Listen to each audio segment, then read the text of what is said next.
Well, good afternoon and good evening, depending on your time zone. I'd like to thank you for joining me this evening for this presentation, Excellence and Efficiency in Screening, Confidence in the Visual and Tactile Extraoral and Intraoral Evaluation.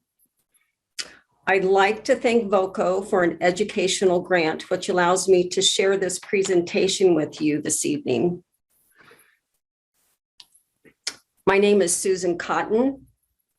I'm a registered dental hygienist. I'm a graduate of the University of Colorado School of Dental Medicine, Department of Dental Hygiene.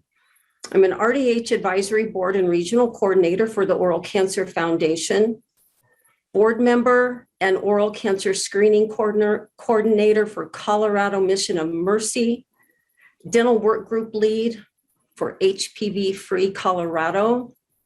And through my business, Oral Cancer Consulting, I consult and coach and speak on oral and oropharyngeal cancer, HPV, and this so vital head and neck evaluation that we do as dentists and dental hygienists.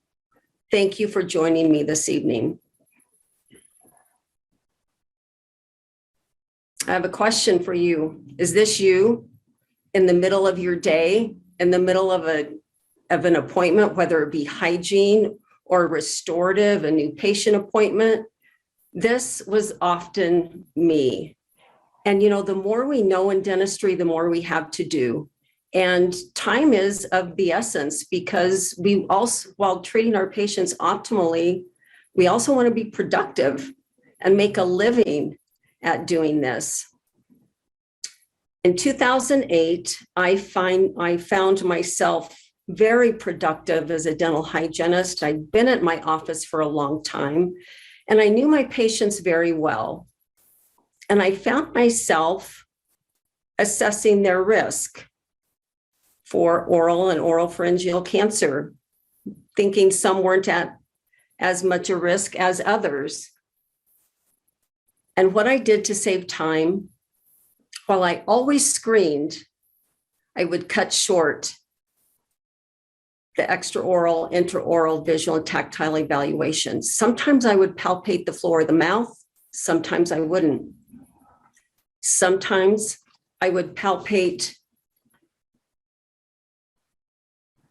extraorally, the cervical nodes, sometimes I wouldn't.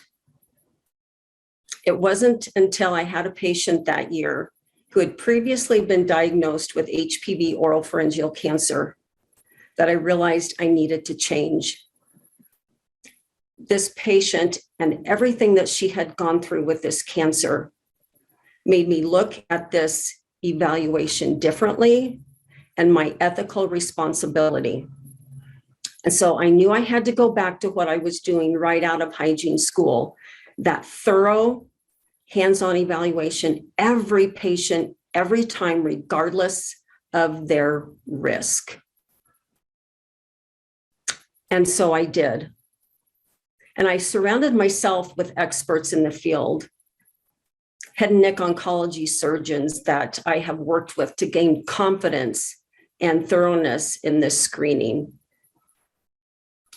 And now,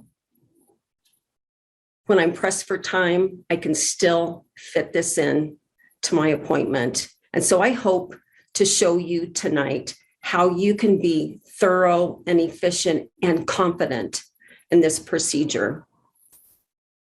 And really excellent.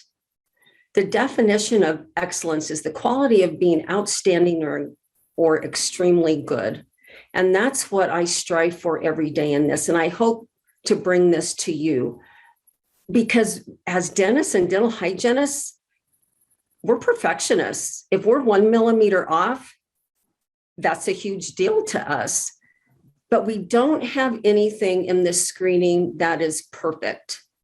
So if we are excellent, if we are outstanding or extremely good, we can be thorough, efficient, find abnormalities, and refer on a timely basis.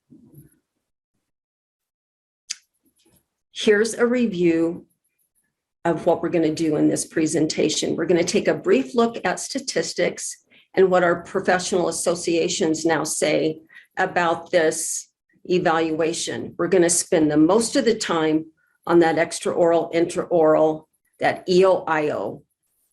We're going to talk about documentation, help reduce that liability, and then we're going to talk about what is our responsibility once we've diagnosed one of our patients, being a part of their oncology team.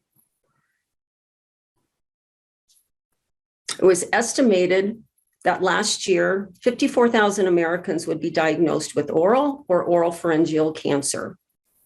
That breaks down to 147 Americans approximately every day will be diagnosed with oral or oropharyngeal cancer.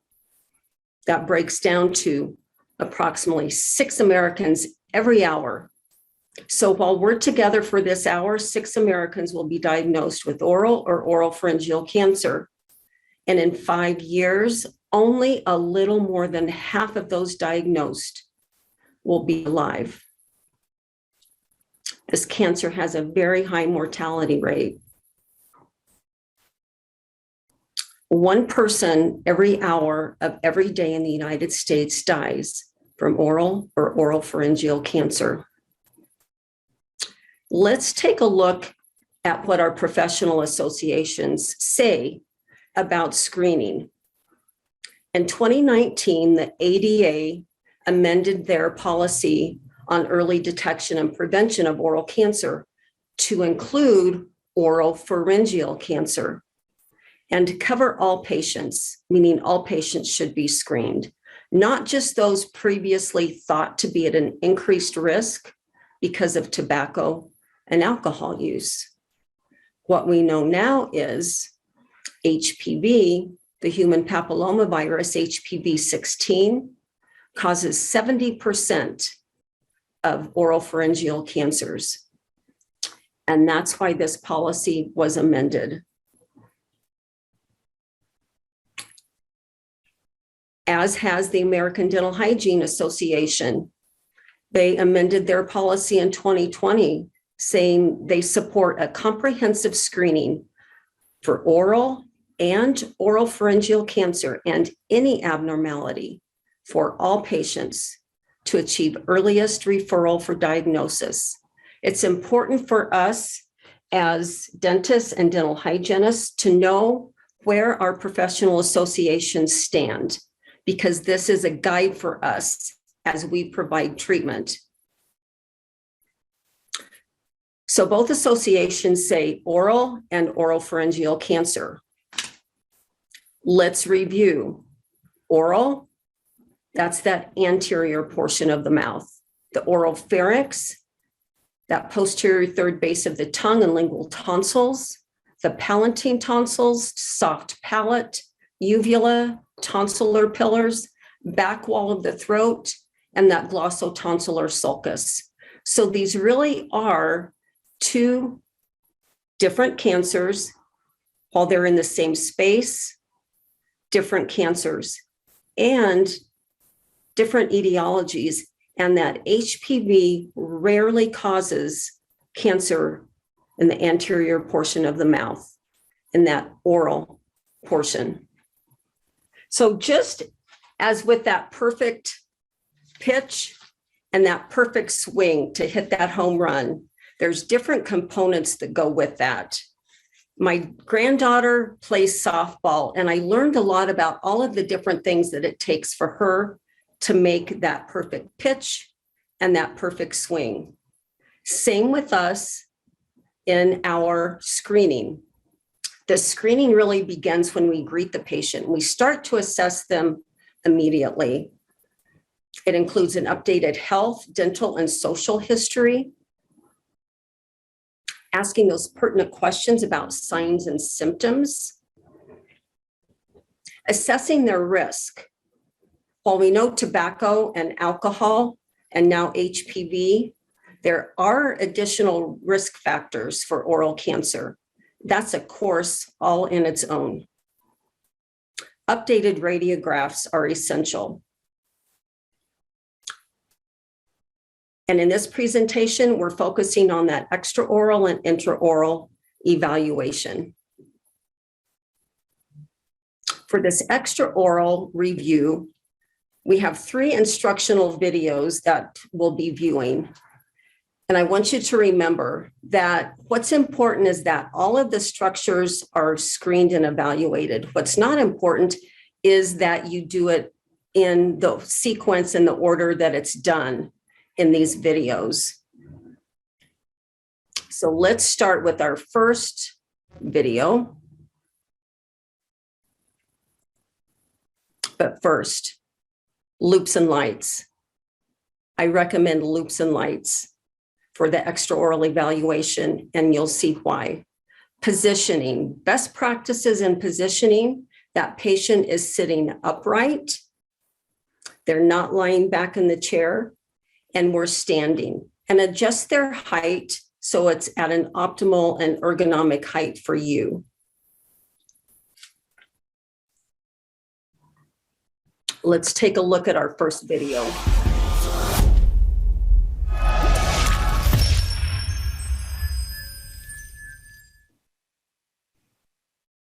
Hi, I'm Susan Cotton.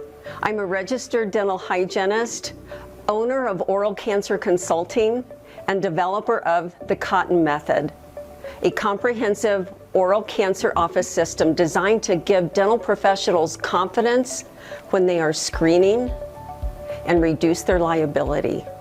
I believe one of the most exciting things that we get to do as dental professionals is perform this life-saving evaluation, the oral and oropharyngeal cancer evaluation.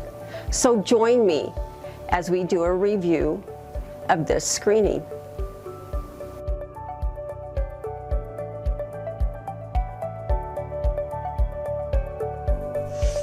To begin, observe the head and neck for any asymmetries or abnormalities. Examine the vermilion borders, remembering they should be well defined. Examine the skin of the head and neck for any changes in color, contour, or consistency, noting any lesions, moles, or scarring.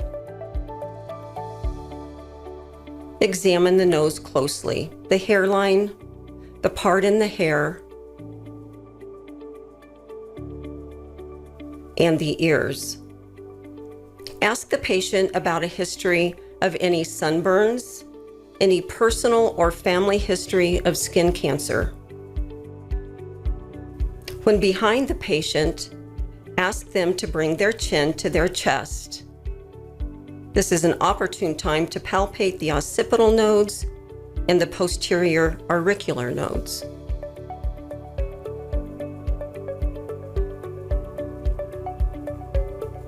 Continue on to the other side. Ask the patient if they are wearing sunscreen when outside. Encourage self-skin checks at home and with a dermatologist.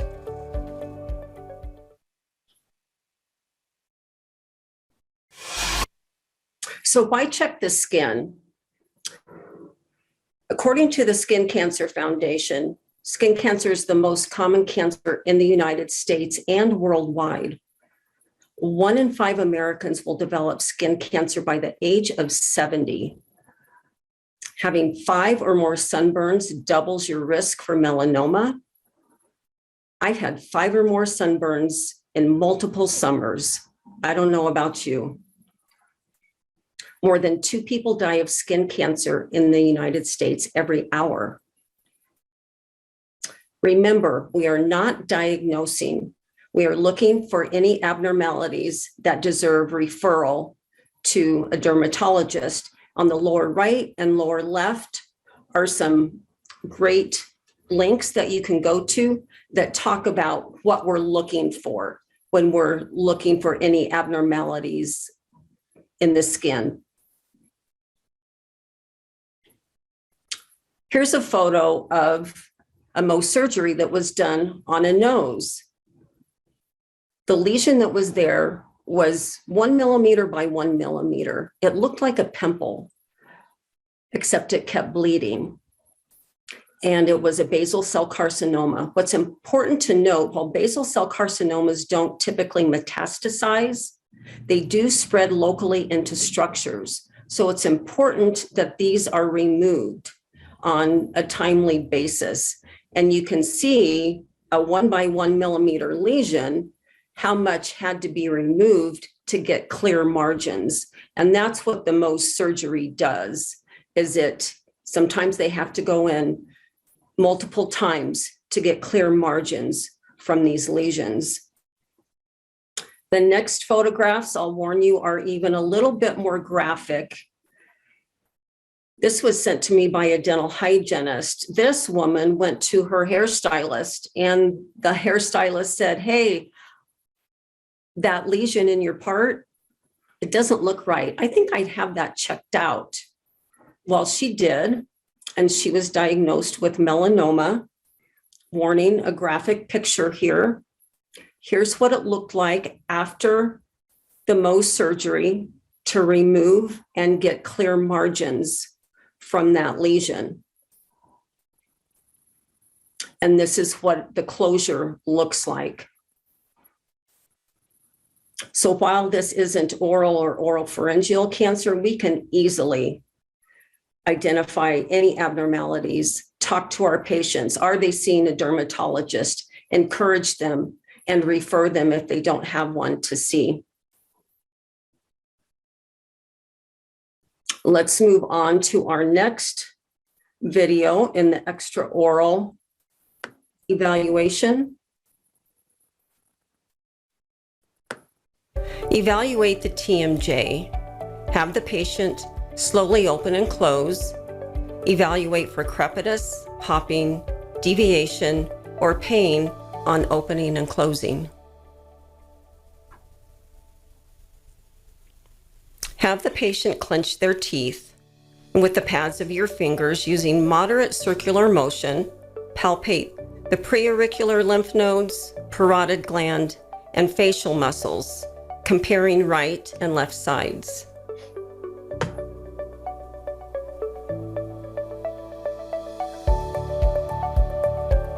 Next, palpate the submandibular and submental lymph nodes. If a lymph node is detected, document if it is hard, soft, painful or painless, movable, or fixed.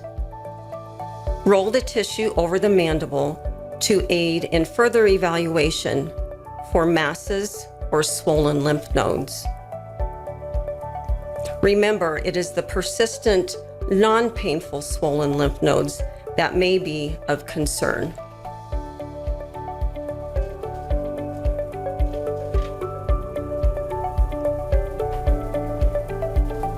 To locate the thyroid, place your finger on the tip of the chin.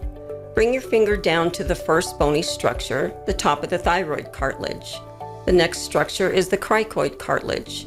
Below that are the first two rings of the trachea, where the isthmus of the thyroid lies. Flatten your fingers and move your hands slightly away from midline.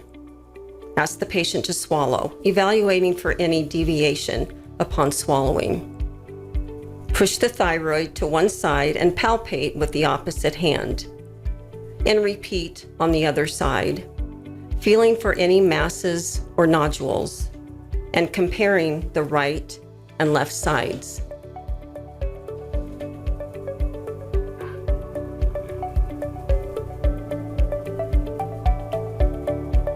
Have the patient place their tongue on the roof of their mouth. This aids in palpating the submandibular and sublingual glands.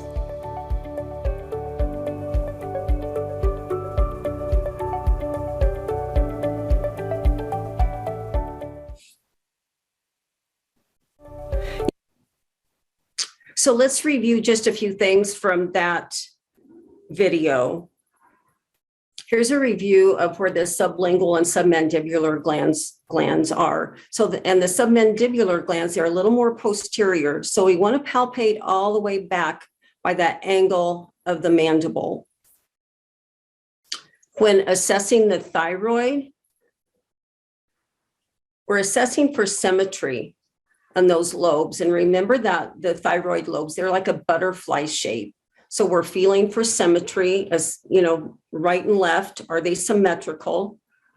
We're feeling for any nodules or masses in the thyroid. And then we want to assess the swallow as well. And for some patients, we may need to give them a sip of water. Their mouth may be so dry, we'll need to give them a sip of water to help them swallow. But I like to look at them head on, hands on both sides, and have them swallow. And if one side raises up more than the other, that could be an indication of something to investigate further. So is their swallow symmetrical? And then when we're palpating, we want to make sure that we're using the pads of our fingers and we're palpating with that moderate circular motion. And by having them clench their teeth, we get a good assessment of that masseter muscle. And that can tell us so much right there.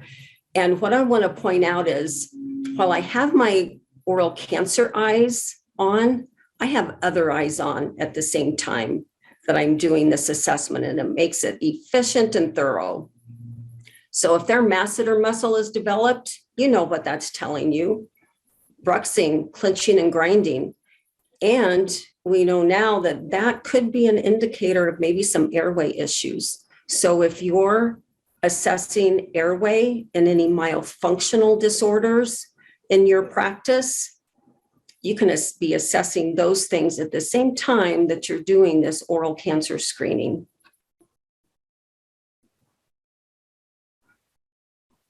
Let's move on to our third and final video for the extraoral evaluation.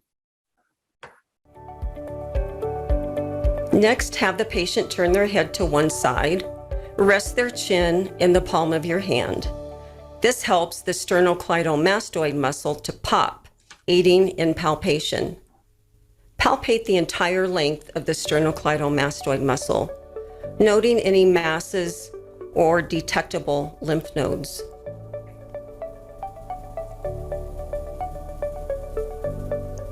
Ask the patient to lift their shoulder on the same side. This allows for easier palpation of the supraclavicular nodes. Continue on that side, palpating the anterior and posterior cervical chains.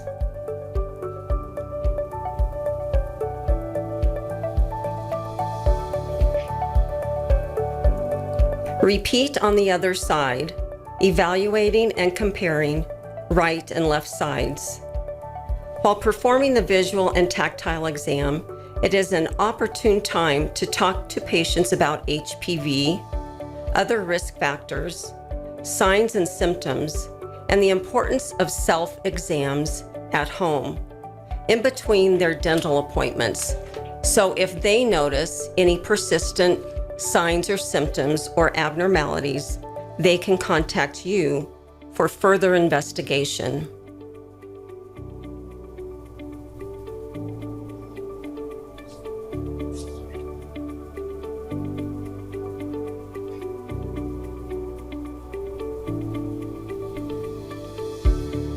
This concludes the visual and tactile extraoral evaluation. Before moving on to the intraoral evaluation, be sure to wash your hands and change your gloves.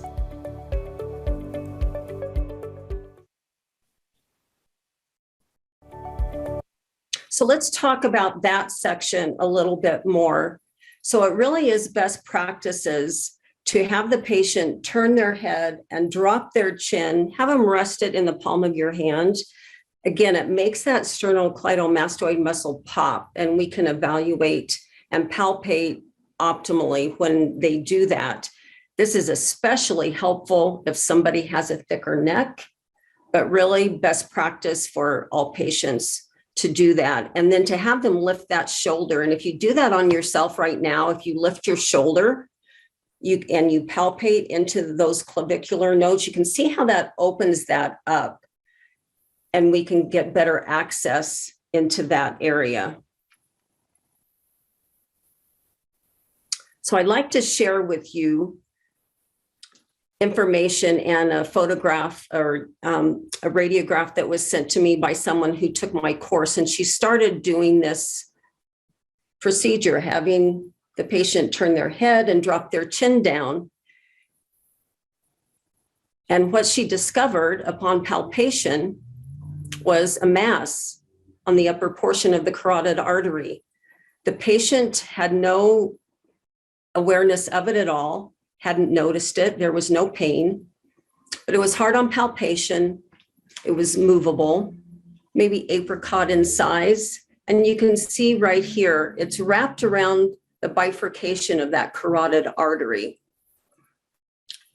So the hygienist notified the doctor when the doctor came in for the exam, and they sent this patient immediately to an ENT. And the patient was diagnosed with a benign carotid artery tumor wrapped around that carotid artery, about a 5.5 hour surgery to remove that tumor. Great news, it was benign. The surgeon said, "Who discovered this on you?" And the patient said, "My dental hygienist did." And the doctor said, it wasn't a matter of if, it was a matter of when you had a stroke because of this tumor wrapped around your carotid artery. That hygienist saved your life. Don't leave that hygienist. So we're lifesavers. And I often think, how many of these things like this did I miss when I wasn't thorough? I don't want you to feel that way. And I don't want you to miss these things on your patients. Here's a review of the nodes of the head and neck. If you want to take a screenshot or with your phone, take a shot of that as a review and a reminder. Sometimes those occipital nodes and the postauricular nodes get missed. So what I've done, I've broken down that, as you know, into 3 sections. And under each section, I've listed all of the structures that we've screened.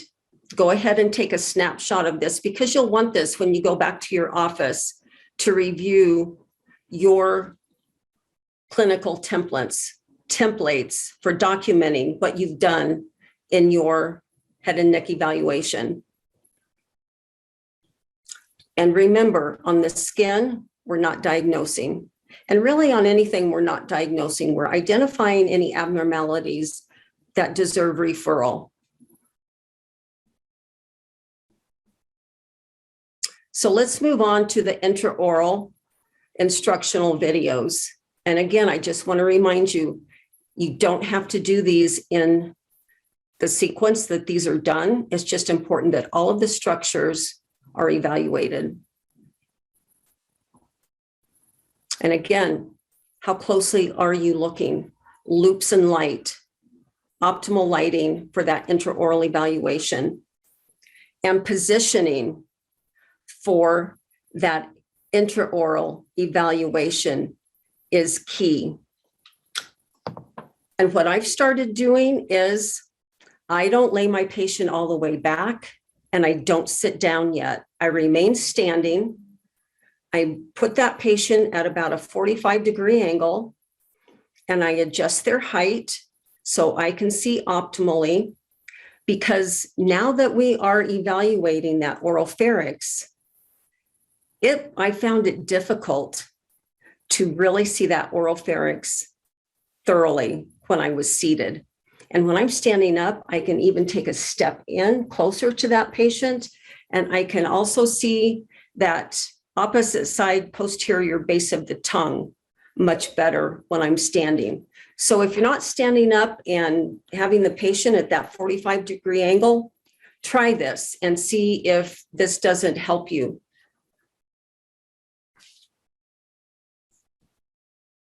So let's view our first video on the intraoral. Begin by examining the lips and commissures, evaluating for any cracking or variations of normal and color, contour, and consistency. Next, inspect the mandibular and maxillary labial mucosa, fully retracting the upper and lower lips. When palpating, salivary glands are usually detected and uniform in size. Also evaluate for any tethered oral tissue. Bilaterally palpate the mandibular and maxillary vestibules.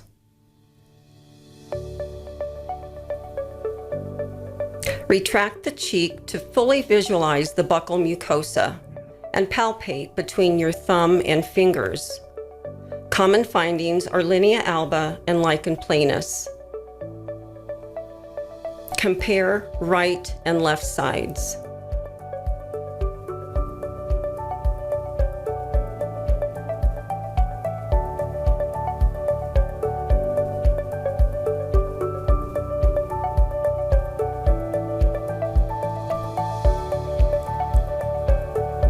Using a mouth mirror, visualize the maxillary tuberosities, hard and soft palate, retromolar trigone area, and the tissue on the lingual aspect of the mandibular arch, comparing right and left sides.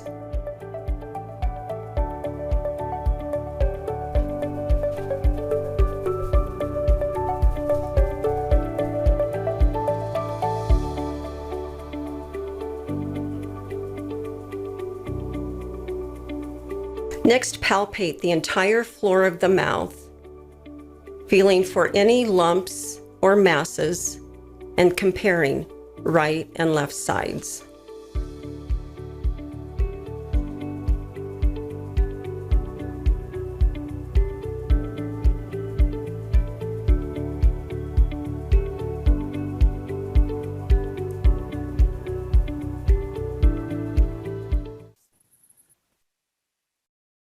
So let's talk about that section just a little bit.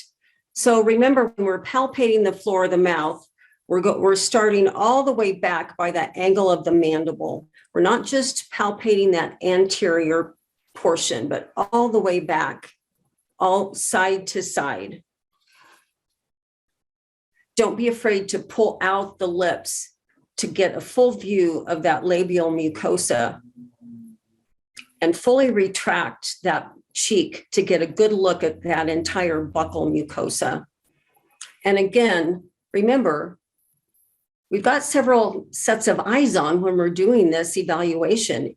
If you're assessing for airway or any myofunctional disorders, you'll be looking at any restricted frenum, any tethered oral tissue. And when I've got that mouth mirror in there, yes, I'm looking for any lesion abnormalities, but what I'm also assessing is any fractured teeth, restorative needs that I want to take photos of later. I'm assessing the tissue health. Is there inflammation? Is it localized? Is it generalized? I'm looking at the stain, calculus buildup, plaque. So I'm assessing a lot of different things in this one evaluation.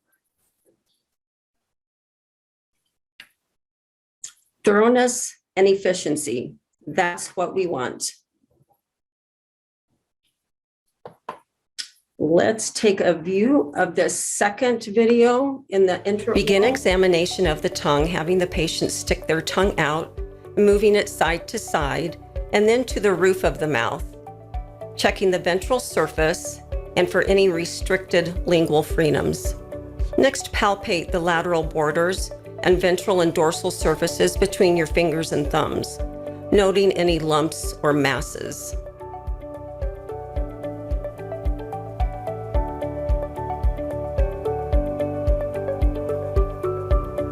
Using a moistened 2x2, unfold it and wind it into a thin, elongated piece of gauze.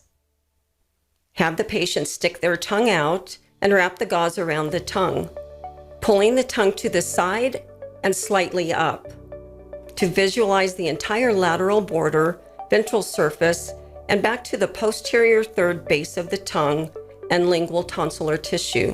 Then palpate. Repeat on the other side and compare findings.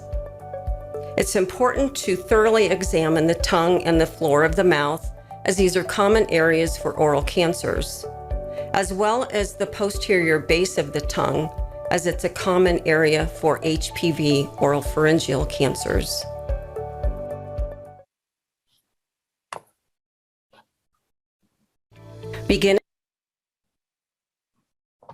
So when we're evaluating that tongue, we all know that the tongue is a high-risk area for oral cancers. So on the top two photos, you'll see those are some ways that the tongue is evaluated. However, best practice, the lower two photos. And I like to use the moistened 2x2. Roll it up and wrap it around that anterior third. I just find that I can get a good, firm, but comfortable grasp of that tongue. I can pull it to the side and up, and I get an optimal view, that ventral surface, that lateral border, and then I can palpate. And then I just switch hands and I go to the other side. It is so important that we get a good visual view and palpate. Like the video said, the posterior third base of the tongue, lingual tonsils, very common area for HPV. And HPV is the reason these cancers are on the rise.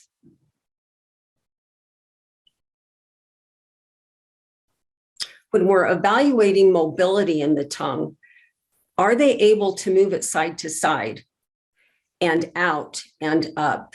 If not, that can be an indicator, something we need to investigate further. And I'll mention here another set of eyes. If you're assessing for airway or any myofunctional disorders, you'll notice here the scalloped tongue may be an indicator of some airway concerns, and any restriction, any tongue tie could also be an indicator of airway concerns.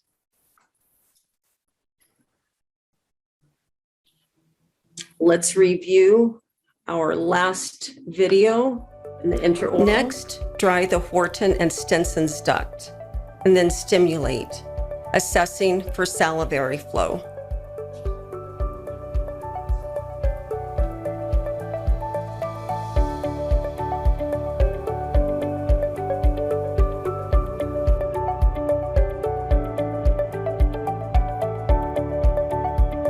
Then palpate the hard and soft palate, telling the patient that this may tickle.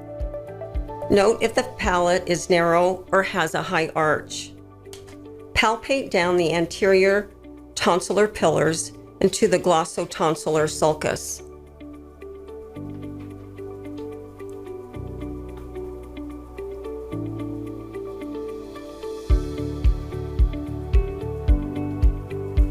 Next, to press the tongue, have the patient take a deep breath in and say ah. Visualize the entire oropharynx, the soft palate, the uvula, the back wall of the throat, the palatine tonsils, and the tonsillar pillars. Tonsils should be symmetrical in size and color.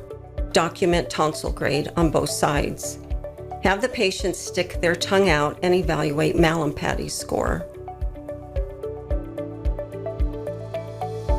Then palpate maxillary and mandibular ridges, comparing both sides.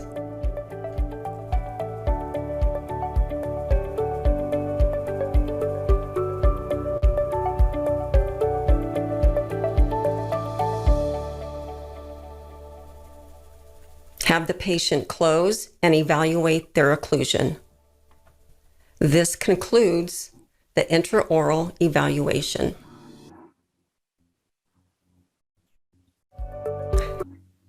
So let's talk about that section a little bit. So tonsil grading.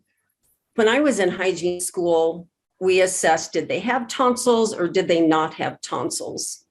But what we know now, because of HPV oropharyngeal cancer, and the tonsils are part of that, and HPV likes to present in those palatine tonsils.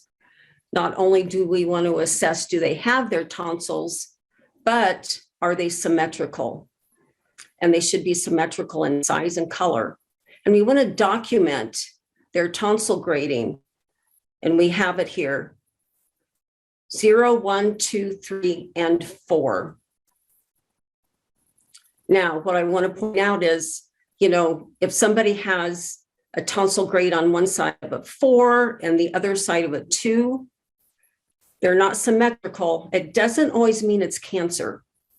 So we need to ask our patient, are you aware that your tonsils, one is bigger than the other? And they may say, yes, I know that. I've been to the doctor. We've talked about it. They've looked into it. We just want to take that next step further. In any of these signs and symptoms, investigate it further. Doesn't always mean it's cancer. And when we get into evaluating these tonsils, again, another set of our eyes. If you're assessing airway, this can also tell you something about airway when the tonsils are enlarged, or if they're different size. Perhaps one tonsil has an infection. So just always take it that next step, but refer if they haven't already seen a doctor about their tonsils that aren't symmetrical. We talked about Mallampati classification. Some of you may be familiar with this if you're doing airway, and some of you may not. But Mallampati classification 1 through 4, that can also tell us something about airway. If they have a grade 3 or 4, it's most likely they could have some airway concerns. But how is this important to our oropharyngeal evaluation? When I took my courses to become an OMT, this hit me like a brick on the side of the head. It's like, if they've got a grade 3 or 4, and I can't see that entire oropharynx, I can't say no findings that day because I can't see the entire oropharynx. So me personally, in my treatment notes, I write, if I can't see that entire oropharynx, I document that. Just as we document everything we see, document what you can't see and why. So if they have a Mallampati classification of 4 and you can't see all of that oropharynx, document it. Why? Because if there is something there and we can't see it, we don't want to say there isn't anything there. Liability. So again, don't just document what you can see, but what you can't see. But going back to the video, what I found, if somebody has that classification of a 4, when I'm standing up and I get my mirror just slightly placed on that posterior third base of the tongue, and the video said, have the patient take a deep breath in and say, ah. And when you tell them to do that, and they do that, depress on that tongue, and you'll be amazed at how much more of that oropharynx you can see when you do that. Try it. I think you'll be surprised at how much more you can see.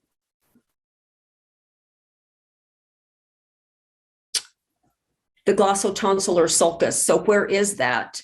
That is that sulcular area where the palatine tonsils meet that posterior base of the tongue, lingual tonsils.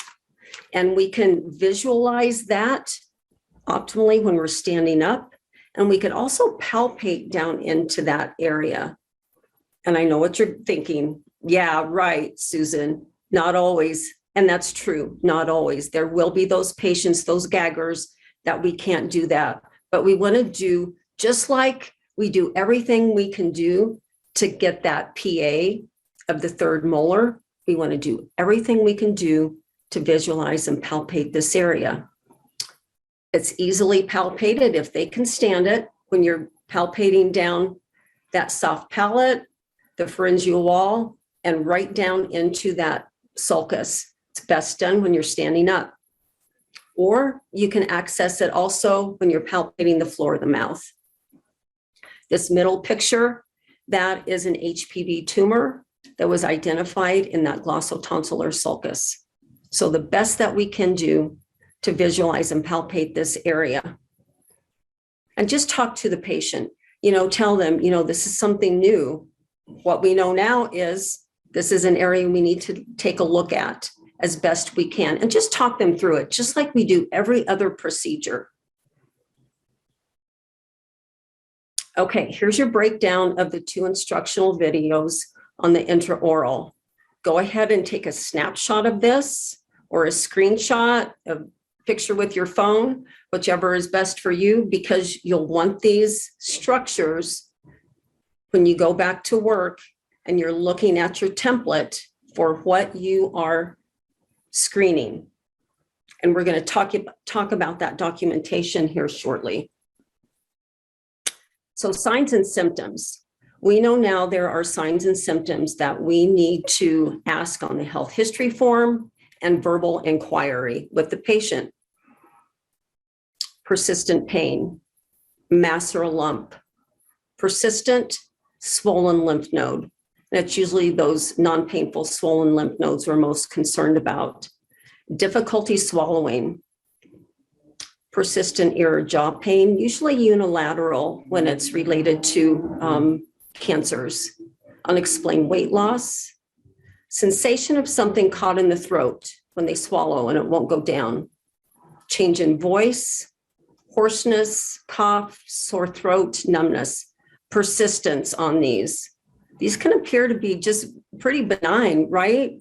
Who doesn't have an occasional cough, especially now with COVID or a sore throat? So it's persistence, assessing their risk and referring when these signs and symptoms are persistent. So why? Why difficulty swallowing? Why the sensation of something caught in the throat? Why all of these issues with the throat? So let's take a review here. We all know the anatomy, but when we look at that, we know the tongue's a big muscle. When we look at that posterior base of the tongue and those lingual tonsils where HPV likes to present, there's a tumor there.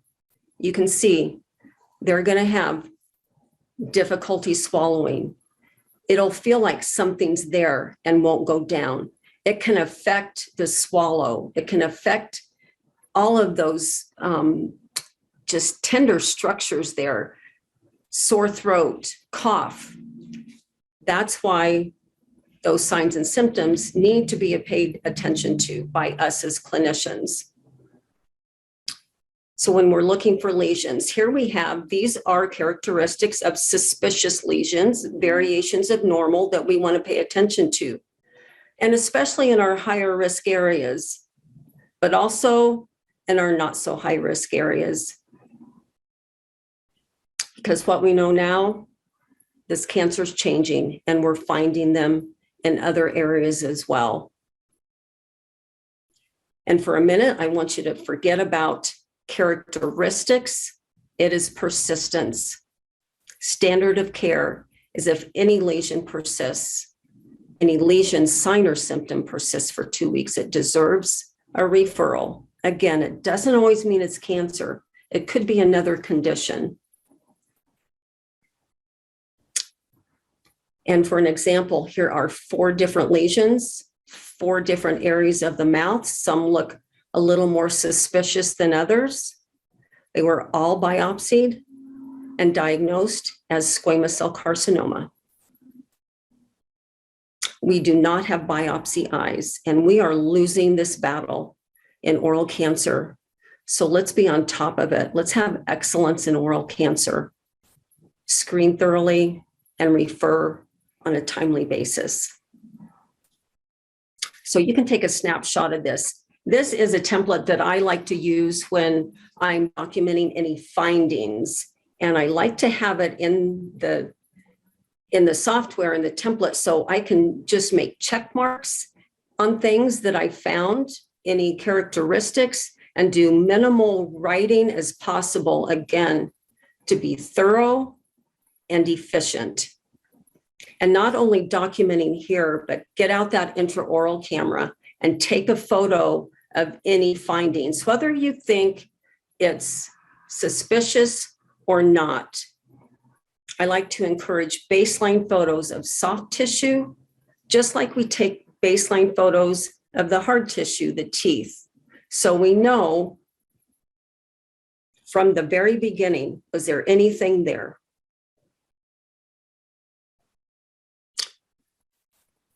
So how are you documenting that you've done this evaluation and documenting thoroughly? On that upper left, that's typically how it's done. OCS, WNL, oral cancer screening within normal limits, or some say we never looked. Oral cancer screening negative. I say let's get rid of that. Let's write down, have in your template the structures screened extraorally, intraorally, the signs and symptoms, those verbal inquiry questions, tonsil grade, Malin Patty. And then all you have to do is make a check mark that that was done. If you ever went to court, somebody said they never checked my tongue, you've got documentation that you checked the tongue or you checked the tonsils. Let's talk about coding. Where the oral and oropharyngeal cancer evaluation lies is in the comprehensive exam, periodic exam, and that periodontal evaluation. These previously said oral cancer evaluation where indicated. However, every year at the Code Maintenance Committee meeting, there are edits to codes and there are new codes accepted. And these codes have been changed to read oral cancer evaluation, period, where indicated was removed. And I'm proud to say I was a part of getting that through, because this is not an optional evaluation. This is cancer. I want my gynecologist doing my pap smear every visit. We want our medical professionals doing their cancer screenings every visit. And we should be doing this on our patients every visit. And now the coding says it's no longer where indicated. It's just to be done. So you've screened. You've identified something. You've sent them off to the specialist and they've been diagnosed with oral or oropharyngeal cancer. Once a patient is diagnosed, the dental provider, the hygienist and the dentist, and the entire dental team become a vital part of that patient's oncology team. And we need to reach out to that oncology team and let them know that we are a part, integrative care. And we are a part before their treatment, during, and after.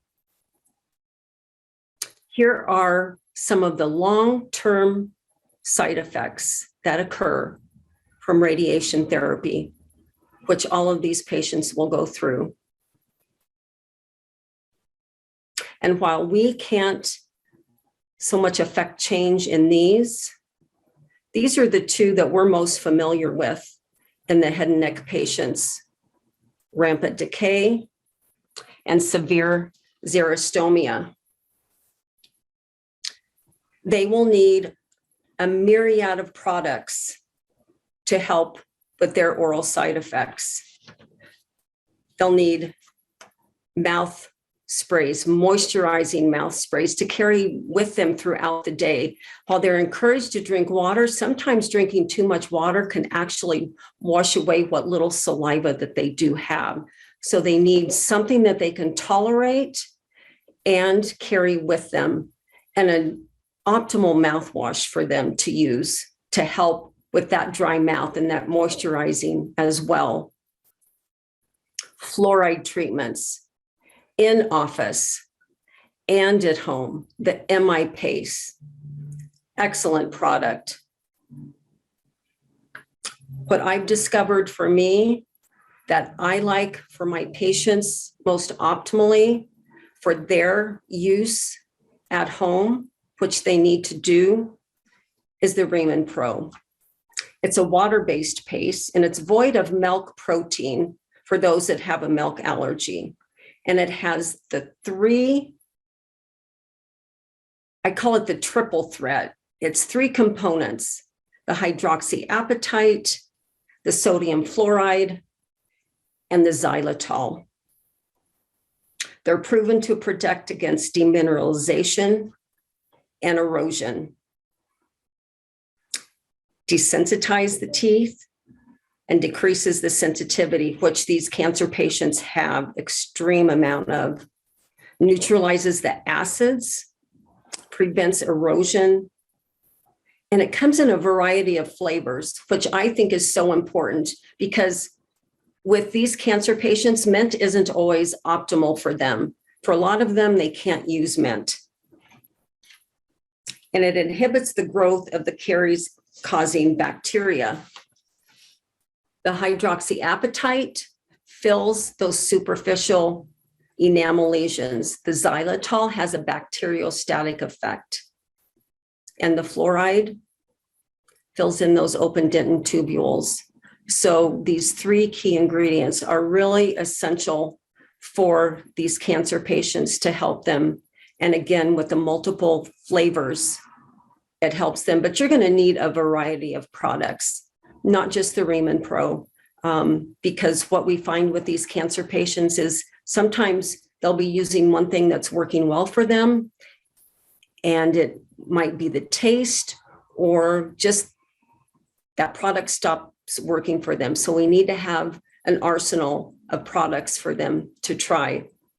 And what I really like about the Riemann Pro is it can be applied in a few different ways with the finger, because sometimes the patients, they're not going to be able to open as wide as they used to because of the surgeries, because multiple reasons why. So they can apply this with the finger, with a soft toothbrush, or with a tray if they can tolerate a tray.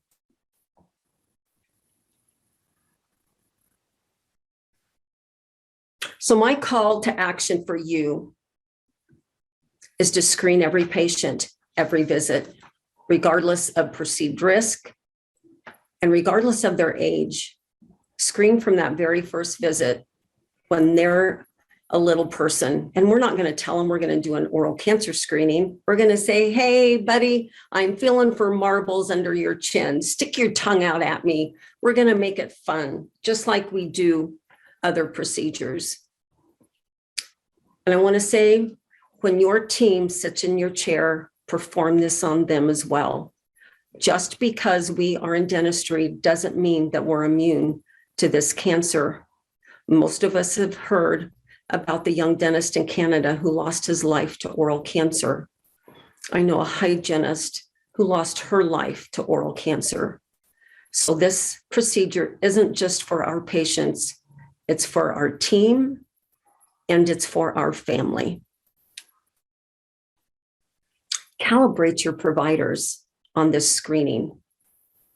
When I work with DSOs and dental offices, this is one of the things that I find they need the most help with, because not everybody is screening the same structures. Again, we don't have to screen in the same sequence, just that every structure is screened. Refer persistent signs, symptoms, and lesions. And remember, persistence is 2 weeks. Don't be afraid to refer. Just like we want our medical professionals to be watching out for us and to catch cancer early, our patients are expecting and wanting the same thing from us. It's okay if it comes back negative. Actually, that's what we want. And a thorough documentation. Look at your templates. How are you documenting? Not just your findings, but what you've done that day.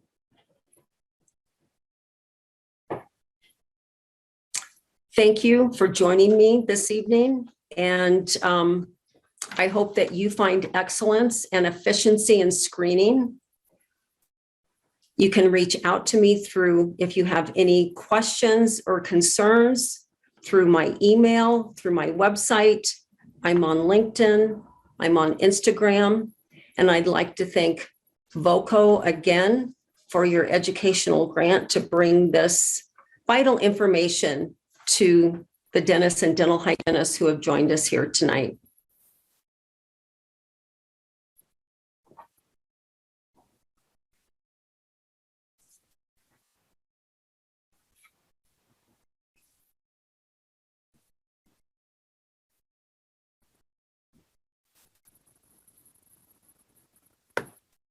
And I can take some questions.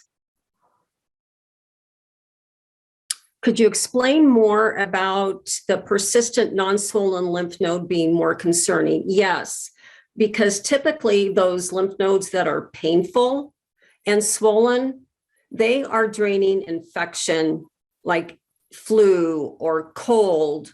It's those, what we've identified over time, the lymph nodes that are indicative of metastasis of a cancer, they're usually not painful. Do you like Velscope or Oral ID screening tools?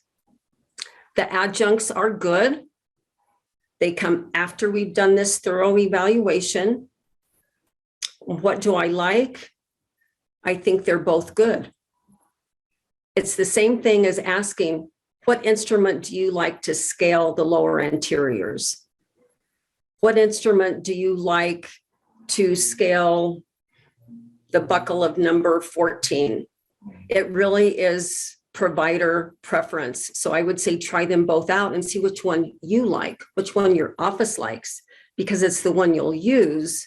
That's the best one to use.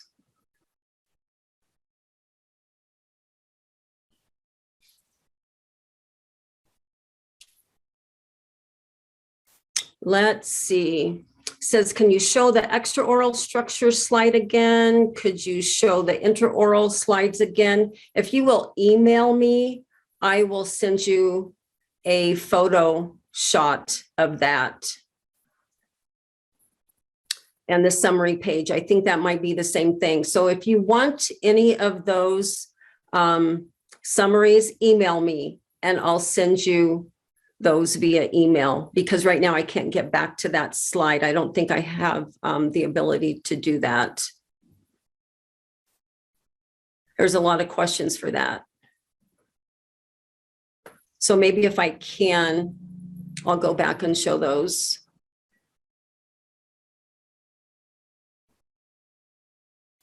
If it's going under the doctor's exam code, is this a responsibility or liability of them or RDH? It's both of us. Hygienists and dentists are both liable. Our policies say that we should do this, and we should. We have two sets of eyes, the hygienist and dentist looking for restorative and perio. We should have two sets of eyes looking for this as well.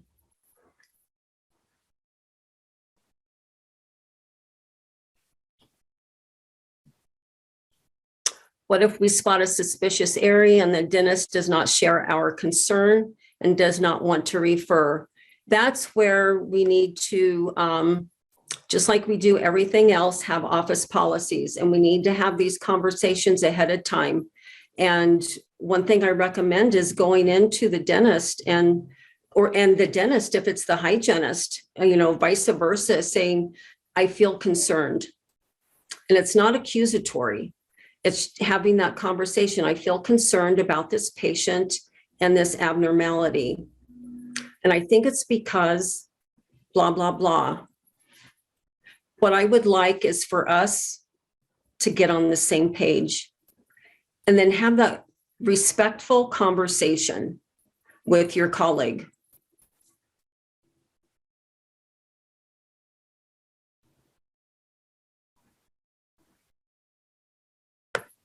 And there's a lot of questions. I'm not going to be able to get to all of these, but I'm trying. Looks like I have time for a couple more. Oh, thank you for your feedback. Thank you. I can't give a recording of this, but to your team, they can come back and watch it via this platform when it's up on demand. I do work with offices and provide one-on-one training for the whole team if you'd like.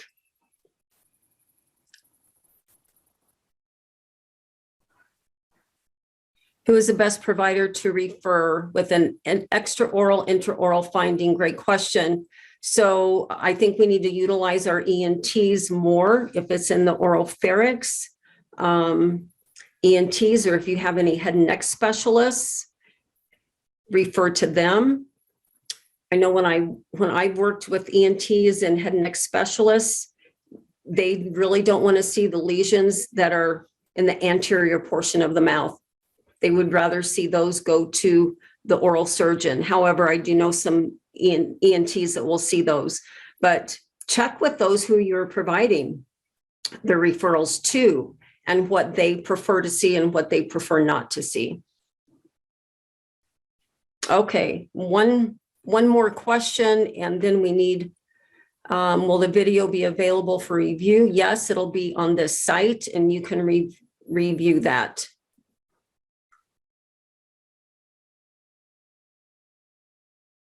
Okay, I think that is all we have time for. Thank you all very much for attending. This will be up for review on the site, so you can recommend it to others or team members, or reach out to me and I can certainly help you and your team. Thank you again. Have a nice evening.